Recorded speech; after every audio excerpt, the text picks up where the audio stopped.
Bismillahirrahmanirrahim. Sekarang kita hadis ke 156.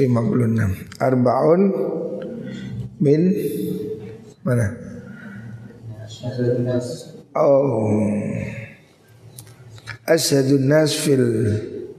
Asyhadun nasi malam yansa al-qabra wal bila. Bismillahirrahmanirrahim. Asyhadun nasi utawi luwe zuhute menungso. Orang yang paling zuhud ya, orang yang paling neriman di dunia ini siapa ya? Hadis ini bermula dari pertanyaan. Ada orang bertanya pada Rasulullah sallallahu alaihi wasallam. Orang itu bertanya, "Man asyhadun nas?" Kanjeng Nabi, orang paling zuhud itu siapa? Maka Nabi menjawab, "Asyhadun nas malam yansa al-qabra." Orang yang paling zuhud itu orang yang tidak melupakan kuburan. Artinya dia itu bersiap diri untuk kehidupan setelah mati gitu ya. Tidak lupa kuburan maksudnya. Bukan berarti rumahnya di kuburan, tetapi orang yang mempersiapkan hidup untuk setelah kematian. Wal bilalan, kerusakan, maksudnya kehancuran. Orang ini kalau mati kan hancur, dimakan tanah. Wal bilalan, kerusakan, kehancuran. Wa tarakalan ninggal sopaman afdhala zinatil hayatid dunya, ing luwih utamane pepaese urip ana donya, meninggalkan kemewahan kesenangan hidup di dunia. Wa athara lan luwih milihaken, maksudnya lebih mengutamakan ma ing perkara ya kang tetep apa ma, sesuatu yang abadi, artinya akhirat. Alama ing atase perkara yafna kang rusak apa ma.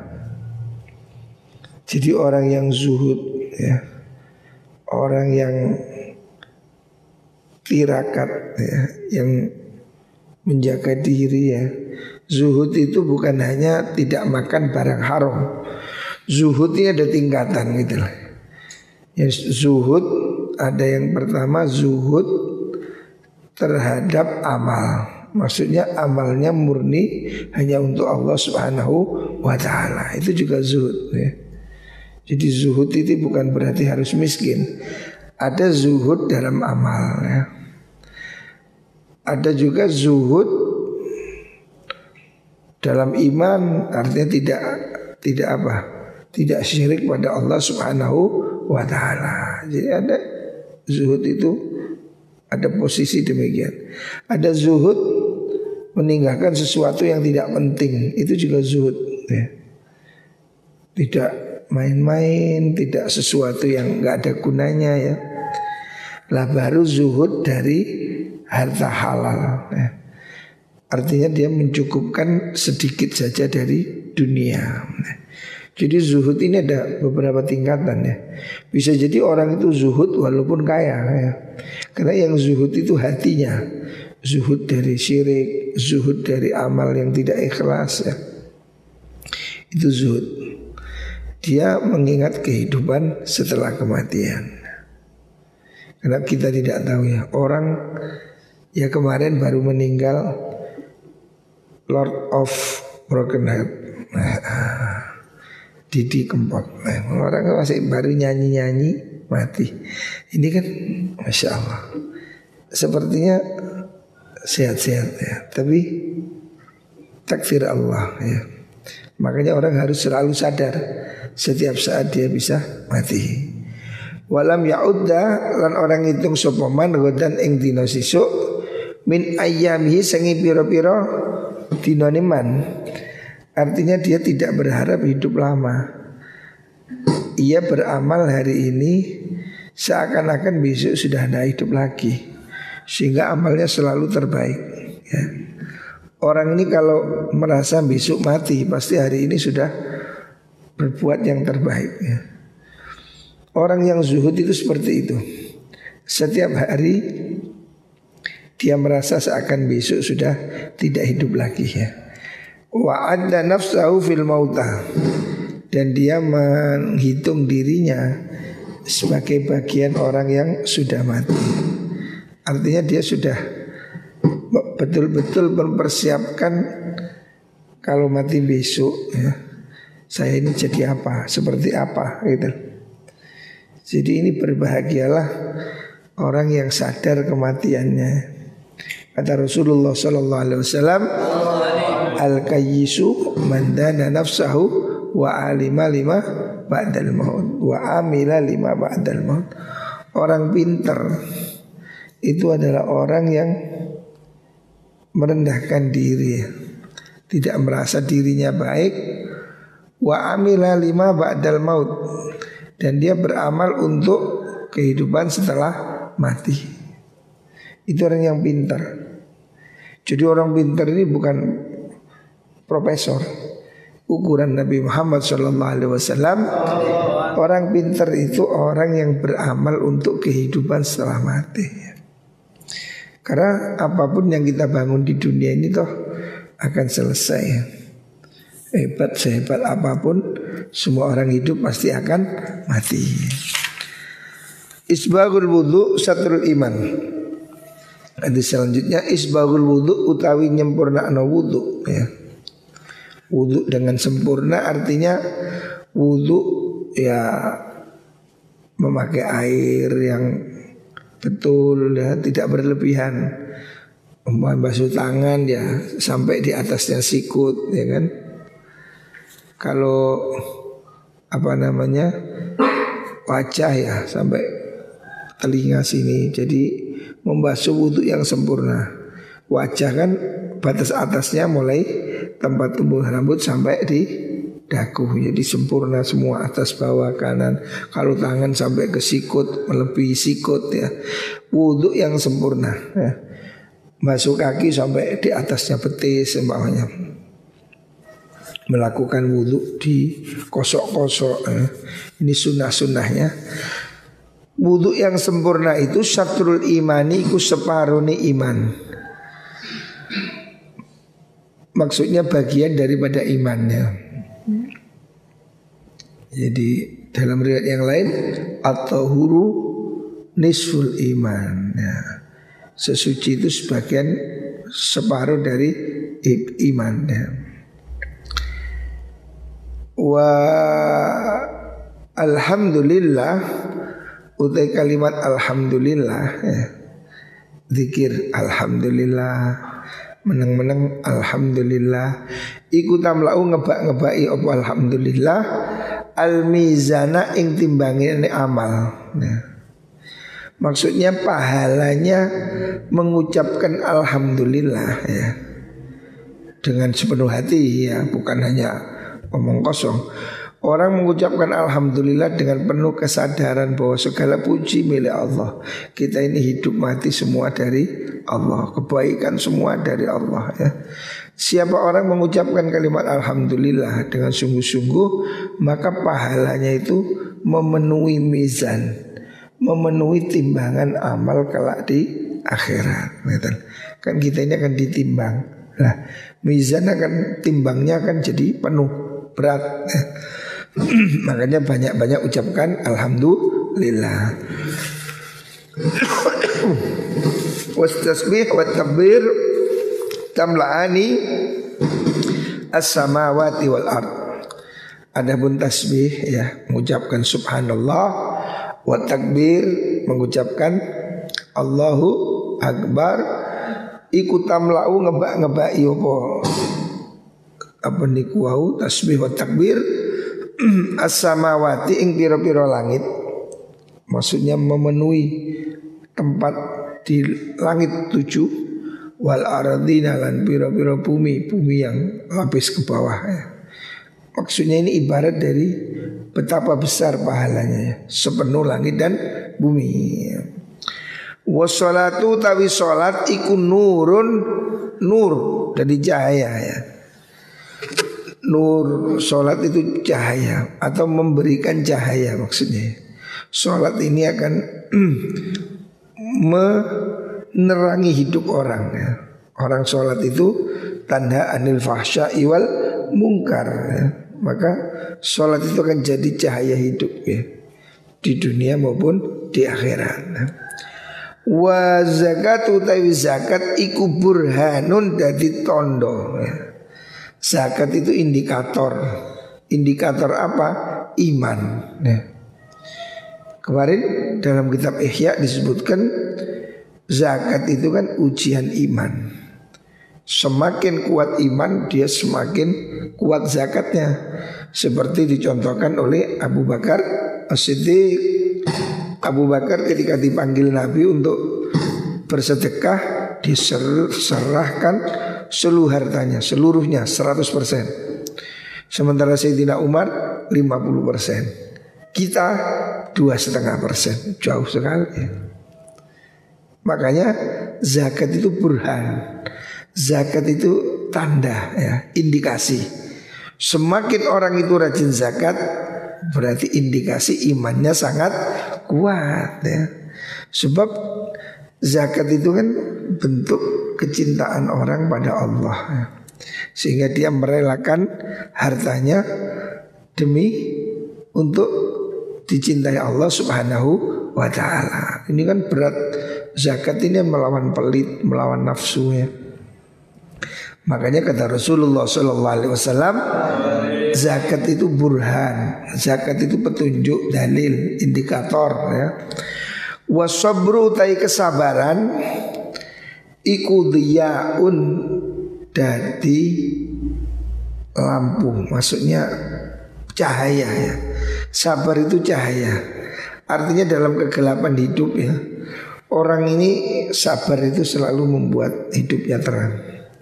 Hari ini musim pandemi, banyak orang yang hidup gelap karena tidak sabar, akhirnya semakin tinggi.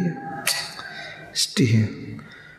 Hampir setiap hari di Facebook ada pencuri ditangkap, begal, maling. Karena apa? Dia tidak sabar.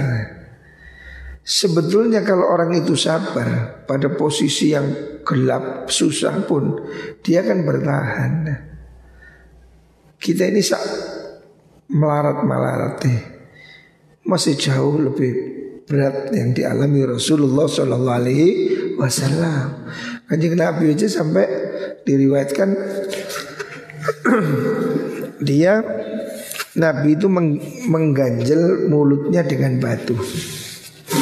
Kita kan masih mengganjel dengan telur goreng. Nabi sampai batu, diganjel perut supaya tidak lapar. Jadi kita ini kurang sabar. Makanya disebutkan wasabru liyaun. Sabar itu cahaya yang membuat orang selalu dapat taufik dalam petunjuk ya. Walaupun mungkin hidupnya berat ya. Walladzi ja'ala lakumus syamsa dhiya'an wal qamara nuran. Jadi sabar itu seperti matahari ya, terang ya, mencahayai. Orang kalau kepingin hidupnya terang, jadi harus banyak bersabar ya. Wal Qur'an utai Qur'an, Al-Quran, kitab suci Al-Quran ya, yang diturunkan pada Nabi Muhammad SAW, iku hujjatun jadi hujjah laka manfaat maring siro. Quran ini bisa menjadi hujjah menolong kamu, au alaika utawa melarat ing atase siro, maksudnya mencelakakan. Quran ini nanti akan menjadi hujjah ya, menjadi dalil. Nanti kalau kita ya, sudah di kuburan, sudah melewati mizan, sirat ya, keyakinan hidup setelah mati, kita akan ditimbang dan akan dipertimbangkan dengan Al-Quran. Kalau kita membaca Quran dan mengamalkannya, maka Quran akan menjadi hujjah pembela kita, sehingga kita besok dibebaskan. Sebaliknya kalau kita tidak mengamalkannya, artinya kalau kita ini hidup bertentangan dengan ajaran Al-Quran, maka Quran akan jadi hujjah untuk mencelakakan kita. Kamu tidak begini, kamu tidak begitu, sehingga kita akan dimasukkan neraka. Na'udzubillah. Kullun nasi yaghdu. Setiap manusia iku yaghdu budalan isuk sapa kullun nas. Semua orang ini pagi-pagi sudah berangkat. Artinya dia setiap hari itu kan pergi ya. Dia orang setiap hari ini akan pergi ya, kemana? Fabai'un nafsahu. Ada kalanya dia itu menjual dirinya. Maksudnya menjual dirinya bukan melacurkan diri. Ada orang yang menjual dirinya artinya berkurban untuk Allah Subhanahu wa ta'ala. Kan dalam ayat yang lain Allah mengatakan innallaha ashtara minal mu'minina anfusahum wa amwalahum bi anna lahumul jannah. Allah membeli ya. Allah nawar, membeli, transaksi bahasa. Minal mu'minin dari orang mukmin, anfusahum jiwanya, wa amwalahum hartanya, bi anna lahumul jannah. Allah melakukan transaksi sama kita. Allah akan tukar nyawa dan hartamu dengan surga. Makanya hadis di sini ada orang yang berjualan dengan Allah. Maksudnya dia menyerahkan hartanya atau dia menyerahkan nyawanya untuk berjihad, sehingga dia menjual dirinya ditukar dengan surga ya, sesuai ayat tadi ya. Ishtara minal mu'minina anfusahum wa amwalahum bi anna lahumul jannah ya. Ada orang yang menjual dirinya ke surga. Maksudnya dia melepaskan hidupnya untuk Allah. Famu'tikuha, maka dia membebaskan dirinya ya. Au mubi'uha, atau ada kalanya yang dia mencelakakan dirinya. Maksudnya kalau dia itu jualnya ke neraka ya, ya dia akan masuk neraka. Rawahu Ibnu Hibban an Abi Malik al-Asy'ari. Istahyu minallah. Hadis selanjutnya istahyu minallah haqqal haya ya. Rasulullah sallallahu alaihi wasallam pernah, ini asalnya dialog ya. Ada dialog antara Rasulullah sallallahu alaihi wasallam dengan sahabat. Nabi mengatakan hendaknya kamu malu kepada Allah ya. Gitu. Terus sahabat mengatakan dosa saya sudah malu. Orang kita ini malu ya. Oh bukan begitu ya. Jadi malu yang sesungguhnya katalah. Istahyu minallah. Nabi menjawab istahyu isi sira kabeh minallahi saking Gusti Allah haqqal hayai kelawan sak temene isin ya. Kamu ini kalau malu yang benar gitu loh. Jadi ini hadis ini suatu saat Rasulullah SAW itu mengatakan pada sahabat istahyu minallah, hendaknya kamu malu pada Allah ya. Kamu ini dilihat Allah, kamu harus malu. Sahabat menjawab inna nastahi minallah, ya kita malu tau pada Allah so. Kita sudah malu. Wahai Nabi, inna nastahi minallah ya Nabi Allah. Alhamdulillah. Alhamdulillah kita semua malu. Nabi menjawab laisa kadzalik. Bukan begitu yang dimaksud malu ya. Malu bukan berarti menunduk tersipu-sipu, bukan begitu. Tetapi yang dimaksud ya malu yang benar ya. Sesungguhnya istahyu minallahi haqqal haya. Kamu harus malu yang serius. Apa itu? Man istahya minallah. Siapa orang istahya iku isin sepeman, siapa dia malu pada Allah minallah sing Allah haqqal hayai kelawan sak beneri isin. Siapa orang malunya itu total serius ya. Itu maksudnya apa? Falyahfaz mongko becik ngrekso sapa wong. Ngrekso napa?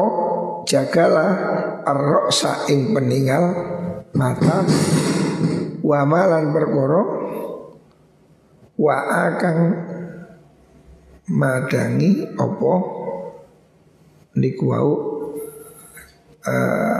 arros. Falyafat arrosa ing sirah ya. Hendaknya dia menjaga kepala. Wa malan perkara wa akan ngadai apa arros. Maksudnya orang itu kalau malu jaga kepala. Kepala ini kan banyak unsur nah. Dan yang ada di kepala.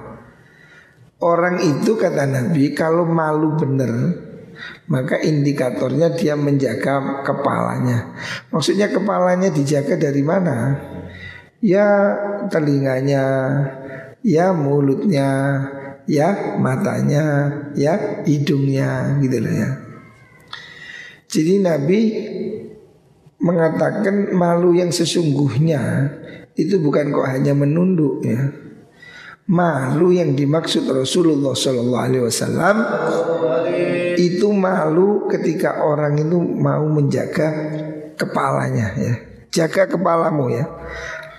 Falyahfad ar-ra'sa wa mawa'ah. Hendaknya dia itu menjaga kepala dan sekitarnya. Maksudnya sekitar kepala itu ya apa yang di dalamnya. Mata, mulut, telinga, hidung hendaknya dijaga semua ya. Maksudnya dijaga dari maksiat ya, maksiat secara total. Wal yaghfat lan becik ngrekso sapa wong albatna ing weteng, jaga perut. Wa malan perkara hawa kang mengku apa albatnu, jaga perut dan isinya ya. Maksudnya perut ini ya sekitar perut, bawahnya perut, isinya perut ya. Hendaknya kalau itu malu pada Allah, makanmu yang halal ya. Jaga makananmu ya. Jangan makan yang tidak halal, malu ya. Wal yadhkuril mauta, wal yadhkur lan becik ngilingi sapa wong al mauta ing mati, wal bilalan tinane kerusakan. Kalau kamu malu pada Allah, maka hendaknya kamu selalu ingat kematian. Karena kematian ini pintu untuk bertemu Allah Subhanahu wa ta'ala. Malu kalau kita ini bertemu Allah dalam kondisi yang jelek ya. Jadi orang malu ini banyak hal ya. Bukan hanya malu menutupi muka, tapi malu itu menjaga maksiatnya, kepala seluruhnya, perut seluruhnya ya. Termasuk ingat kematian. Wa man utai sapane wong iku arep ngarepaken supaman al akhirata ing akhirat. Siapa orang serius ya menghendaki kehidupan di akhirat, taruh kamu kau ninggal supaman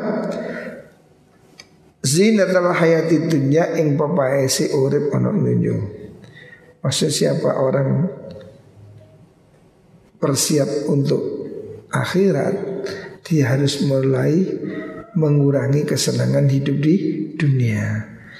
Faman utai sapane wong iku fa'ala nglakoni sapa man zalika ing mungkono kabeh niku wau ar-ras wa wa'a faqad istahya mongko temen isin sapa wong minallahi saking Allah haqqal hayai kelawan sak bener-benere isin ya. Malu yang sungguh-sungguh ya. Malu yang benar ya. Itu bukan hanya malu terlihat orang. Malu yang dimaksud Rasulullah SAW hendaknya malu dengan cara menjaga diri dari maksiat ya. Menjaga kepala ya, mulai mata, telinga, hidung, mulut. Menjaga perut, makanan, bawahnya perut juga termasuk sekitarnya itu. Kemaluan maksudnya, dan mengingat kematian. Ini indikator bahwa orang itu betul-betul malu pada Gusti Allah ya. Takutlah pada Allah, malu ya. Rawahu Tirmidzi an Ibnu Mas'ud. Istasfu ya, nggih. Istasfu podo amriyo tombo sira kabeh. hendaknya kalian berobat. Istasfu, meminta obat. Istasfu bima kelan perkara hamidah kang muji sapa Allah Ta'ala bihi kelawan ma nafsahu ing zati Gusti Allah. Kamu hendaknya mencari pengobatan kepada Allah dengan sesuatu yang Allah memuji dirinya. Maksudnya dengan membaca alhamdulillah gitu loh. Pujian yang Allah lakukan ya, qabla antahmadahu sadurunge yen to muji hu ing Allah ayyahmadahu apa khalquhu makhluki Allah. Kamu hendaknya carilah obat ya, obati dirimu ya, maksudnya obati diri dari penyakit yang nyata ataupun yang maknawiyah dengan membaca sesuatu yang Allah puji zatnya sendiri sebelum Allah menciptakan makhluk, sebelum makhluk ini memuji Allah. Maksudnya di zaman azali maksudnya. Wa bima lan kelawan perkara wa mimma lan iku setengah perkara madahakang muji sub Allah Ta'ala bihi kelawan ma nafsu ing zati Allah iku alhamdulillah, lafaz alhamdulillah ya. Allah itu sudah mengatakan alhamdulillah sebelum kita mengucapkan alhamdulillah. Wa qul huwallahu ahad lan lafaz qul huwallahu ahad, maksudnya surat Al-Ikhlas. Faman mongko te sabane wong siapapun lam yasfihi kang ora marasaken tidak menyembuhkan hi ingman opo Al-Qur'an Qur'an. Siapa orang tidak bisa sembuh dengan Al-Qur'an ya. Maksudnya ini Allah ini menyuruh kita ini mengobati diri kita dengan memperbanyak ucapan alhamdulillah dan juga dengan membaca surat Al-Ikhlas ya, itu menjadi obat. Nah, caranya bagaimana? Ya diucapkan. Ada yang ditulis ya. Boleh enggak itu nulis alhamdulillah di piring diminum. Wah. Atau nulis qul huwallahu ahad di kertas diminum. Nah, itu boleh-boleh saja ya. Jadi memakai mengobati diri dengan bacaan ataupun dengan tulisan. Kan ada orang yang menulis ayat diminum, ditulis di piring, dihapus diminum. Ya itu boleh-boleh aja ya, tidak apa-apa. Siapa orang tidak bisa disembuhkan Al-Quran, falasafahullah, mongko ora bisa ngobati hu ingman sapa ahadun wong suci ya. Obat tertinggi itu ya Al-Quran itu sudah ya. Siapa orang yang tidak disembuhkan oleh Al-Quran, sulit disembuhkan oleh orang lain. Ini ayat hadis ini bisa digunakan oleh orang biasanya yang ruqyah itu. Orang yang nyuwuk kan. Sekarang ini kan tren ada ruqyah. Nah, nyuwuk dengan baca ayat-ayat tertentu. Memang Rasulullah SAW menyuruh kita untuk menyembuhkan diri, mengambil obat dari Al-Quran. Ya salah satunya itu dengan banyak mengucapkan alhamdulillah. Yang kedua dengan membaca surat Al-Ikhlas.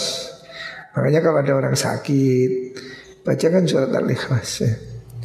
Minta kesembuhan dari Allah Subhanahu wa ta'ala. Jadi orang sakit bacakan Al-Ikhlas 3 kali, 7 kali, tiupkan di air, tiupkan di kepalanya ya. Ini untuk mengamalkan hadis ini ya, bahwasanya Al-Quran itu bisa jadikan obat ya. Ini obat yang bagi orang yang meyakininya, karena Allah itu turunkan Al-Quran, wa nunazzilu minal Qur'ani ma huwa shifa. Quran itu obat ya, bacakan, tiupkan ya. Ini bisa kita gunakan sehari-hari ini ya. Kita ini mensugesti diri ya. Minum air, baca doa, diminum. Itu bagus ya. Air dibacakan ayat kursi, bacakan qul huwallahu ahad, atau bacakan akhirnya surat Al-Hasyr. Niat minta pada Allah obat, ya Allah ini sebagai obat, kami minta obat dari Al-Quran ya. Insya Allah ya. Obat ini kan tidak harus pil ya. Obat itu kan sarana, yang memberikan kesembuhan hanya Allah Subhanahu wa ta'ala. Makanya kita di musim corona ini ya, hari ini lek nuruti wedi rek. Walaupun pakai masker. Lah dokter itu kurang apa? Dokter yang merawat pasien COVID itu kan sudah pakai baju astronot. Nah, baju yang tidak tembus angin saja kayaknya nggak tembus. Nyatanya banyak yang masih jadi korban ya. Padahal dokter ini kan sudah lebih sadar keselamatan, masih tembus. Kita tidak tahu. Makanya cara yang bisa kita lakukan adalah selalu mohon perlindungan pada Allah Subhanahu wa ta'ala. Ya, dengan baca ayat Quran, baca surat, baca Rotibul Haddad dan seterusnya. Minimal baca Bismillahilladzi la yadurru ma'asmi syai'un fil ardi wala fis sama wa huwas sami'ul alim. Baca 3 kali pagi sore dan yang lain-lain. Intinya Allah lah yang bisa mengobati ya. Selebihnya itu alat. Minum jahe, minum empon-empon, ya itu sarana. Minum vitamin C, ya. Semuanya ini alat. Tapi yang menyembuhkan adalah Allah Subhanahu wa ta'ala. Ista'inu budi ala injahil hawaij bil kitman. Ista'inu jalu tolong sira kabeh. Maksudnya hendaknya kamu berusaha ya. Ala injahil hawaiji ing atase ngasilaken piro-piro hajat. Hendaknya kamu berusaha untuk mencapai tujuan yang kamu inginkan ya. Dengan apa? Bil kitmani, dengan menyimpan rahasia. Jadi enggak semua hal itu harus kamu ceritakan ya. Ada hal-hal yang harus kamu sembunyikan karena ini masih proses. Baru kalau sudah berhasil namanya tahaddus bin nikmah gitu. Prosesnya ini jangan diomongkan orang. Sama dengan kamu menanam jagung. Kan benihnya harus ditutupi. Kalau benihnya itu nanam jagung, benihnya dilempar di atas tanah, apa yang terjadi? Dicucuk pitik, ya kan? Kamu nanam padi kok tidak dibenamkan, nanam jagung tidak dibenamkan, ya dimakan ayam, dimakan burung. Seperti itu kalau kamu punya keinginan ya. Jangan diomongkan orang. Sebab orang ini ya tidak semua suka ya. Cukuplah keinginan kita ini disampaikan pada Allah Subhanahu wa ta'ala. Ya Allah, bantulah saya ini. Sampaikan. Jangan ceritakan sama orang. Karena orang ini mungkin ada yang senang, mungkin ada yang tidak senang, ada orang hasud gitu. Umpamanya kamu mau melamar orang, kok cerita-cerita didisi uang loh, kamu bisa diselip. Makanya jangan diomong. Baru kalau sudah deal omong gitu. Hendaknya kamu ini menjaga dirimu, jangan terlalu ngablak, jangan menceritakan semua hal pada orang lain. Sebab manusia ini ada yang hasud gitu loh. rahasia ini harus dijaga. Jangan ojo omong-omong ya. Wis tak kandhani rahasia. Kalau namanya rahasia ya jangan diomongkan orang. Kalau rahasia diomongkan orang, ojo kondo-kondo. Ku wonge yang ngono nang wong liya, ojo kondo-kondo. Situ nang wonge ojo kondo-kondo. Sak pasar ojo kondo-kondo. Podo wis. Ya. Namanya rahasia itu enggak usah diceritakan. Jangan kok kamu ya. Jangan bilang ya. Ya ojo ngomong ya. Ya rahasia ya. Iya. Aku iki naksir Mosok iya Ku wonge ngomong nang kancane ojo kondo-kondo ya. Iya. Rahasia ya. Iya. Iku lho naksir Mosok iya. Ngomong situ ya mana? Ojo kondo-kondo ya. Iya. Rahasia ya. Iya. Terus dengan bahasa yang sama ojo kondo-kondo. Ya kalau rahasia ya sejak dikandakno kok si ojo kondo-kondo ya. Kamu tok ya. Situ ngomong ya kamu tok sampai tandindi ya. Iya kan? Makanya orang ini kalau bisa menjaga rahasia, dia itu bisa punya kebebasan ya. Tapi kalau orang itu nggak bisa nyimpan rahasia, ya dia hidupnya menjadi kesulitan karena trik-triknya sudah terbaca orang semua ya. Wah saya mau usaha ini. Ya kalau kamu ngomong tok didahului orang ya. Kamu mau ngelamar si ngomong-ngomong ya ada yang nyelip, ada yang pilih. Jadi rahasia itu harus dijaga, jangan disampaikan pada orang lain gitu loh.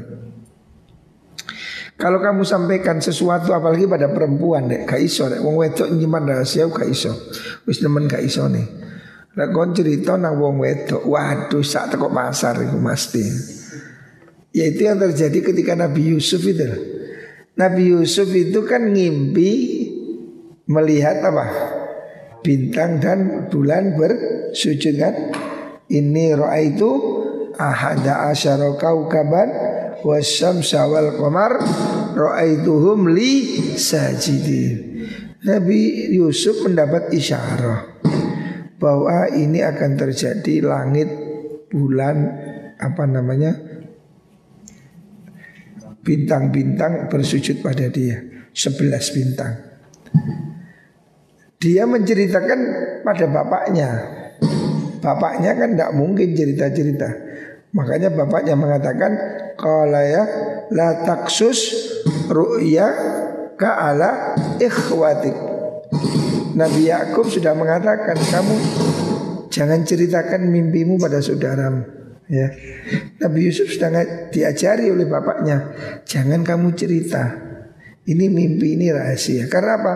11 bintang itu kan isyarat semua saudaranya 11 itu akan tunduk kepada dia. Sehingga ini menunjukkan Nabi Yusuf akan jadi istimewa mengalahkan saudaranya. Nabi Yakub sudah antisipasi itu, jangan cerita.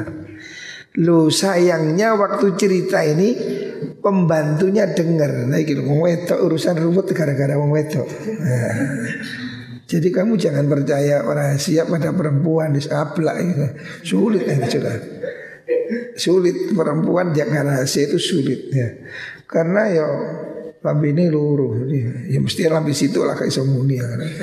Maksud dia itu pasti cerita. Ini bocor gitu loh. Nabi Yusuf sebetulnya hanya cerita sama bapaknya ya. Ya, dia hanya mengatakan ya abadi ini ra'aitu ahada asyara kaukaban wasyamsa wal qamar ra'aituhum li sajidin. Dia ngomongnya hanya kepada bapaknya, enggak ngomong sama yang lain. Waktu ngomong ini ada pembantunya perempuan denger. Makanya pembantu wedok bahaya. Ada pengablaannya ini, pengablaannya. Rahasia ini banyak bocor karena perempuan.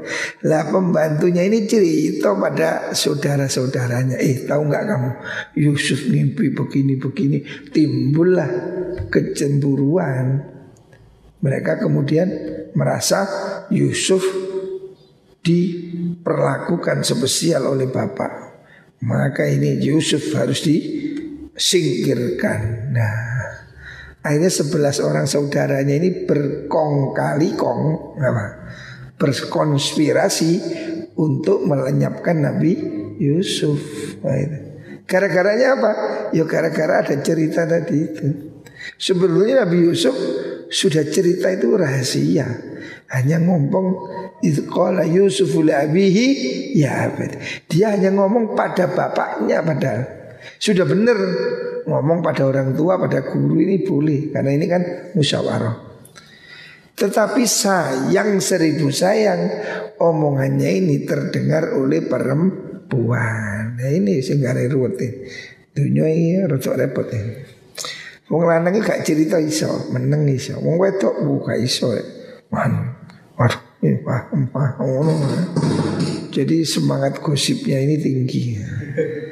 Itulah yang membuat Nabi Yusuf akhirnya dicelakakan oleh saudaranya. Gara-gara apa? Pembocoran itu. Makanya kalau kamu punya rahasia, sosok cerita sidang bojomu sosok cerita menengoy. Tak sendiri. Rahasia. Kok ngomong bojomu ya? Pemane pacarmu ada alamat nih. Ambiar. Jadi fa inna kulli dzi nikmatin mahsud.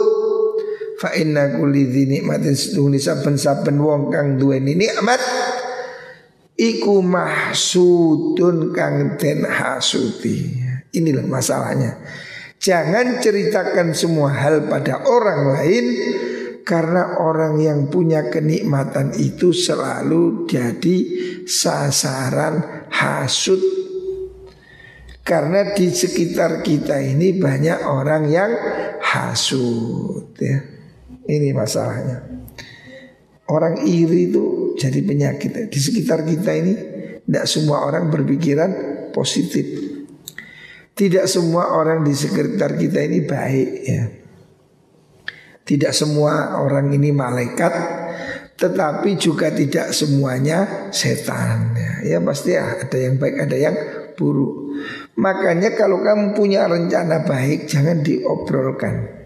Coba kamu musyawarah pada orang penting aja yang memang betul-betul mengerti apa masalahnya gitu. Jangan semua orang diomongi ya. Sebab apa? Sebab ada jadi orang yang hasud. Fa inna kulli nikmatin mahsud. Semua orang yang punya nikmat itu pasti ada yang menghasuti, pasti ada yang tidak menyukai ya. Makanya kalau mau cerita nanti kalau sukses tidak apa-apa. Itu ada perintah Allah, fa amma bi ni'mati rabbika fahadis. Loh, lah kok disuruh cerita? Cerita kalau sudah selesai, sudah berhasil, kamu cerita success story-nya. Enggak apa-apa. Setelah berhasil baru kamu ngomong, kamu kok bisa begini? Oh iya, saya dulu begini, begitu, begini. Cerita setelah sukses itu enggak apa-apa untuk menjadi inspirasi. Oh bagaimana sih dulu kamu memulai hidup. Saya ini menikah dulu tidak punya apa-apa. Oh mulai berusaha begini, bekerja begini dan seterusnya. Tidak apa-apa ya untuk menceritakan lika-liku perjalanan atau menceritakan kesuksesan itu boleh. Yang tidak boleh itu yang Nabi mengatakan jangan dilakukan itu kalau masih rencana. Rencanamu jangan dibocorkan pada orang lain. Loh, katanya kita suruh musyawarah. Iya, musyawarah itu pada orang yang ahli ya. Kalau kamu ngomong bangunan, musyawarah ya orang Pak Tukang. Ojo ke dindi kok cerita, aku tinggi omah, aku tinggi omah, aku tinggi omah. Terus kemana-mana gak sido diarah pret. Nah, orang akan membuat meremehkan. Jadi kalau kamu musyawarah boleh pada orang yang bidangnya. Oh ini musyawarah pada orang tua, musyawarah pada guru, itu bagus. Tapi jangan diobral pada orang lain. Rahasia ini jaga. Supaya apa? Kamu tidak dicemburui oleh orang lain. Fa inna kulladzi ni'matin mahsud. Semua orang yang dapat nikmat itu pasti ada yang hasud, ada yang iri ya. Makanya kita ya jangan iri ya. Iri itu tanda tidak mampu. Orang yang iri itu jiwanya sakit ya. Tapi ini banyak sekali ya. Semoga kita dibebaskan dari penyakit iri hati. Iri itu nggak terima dengan takdirnya Gusti Allah. Rezeki itu kan tidak ada yang tertukar. Semua ini dari Allah Subhanahu wa ta'ala.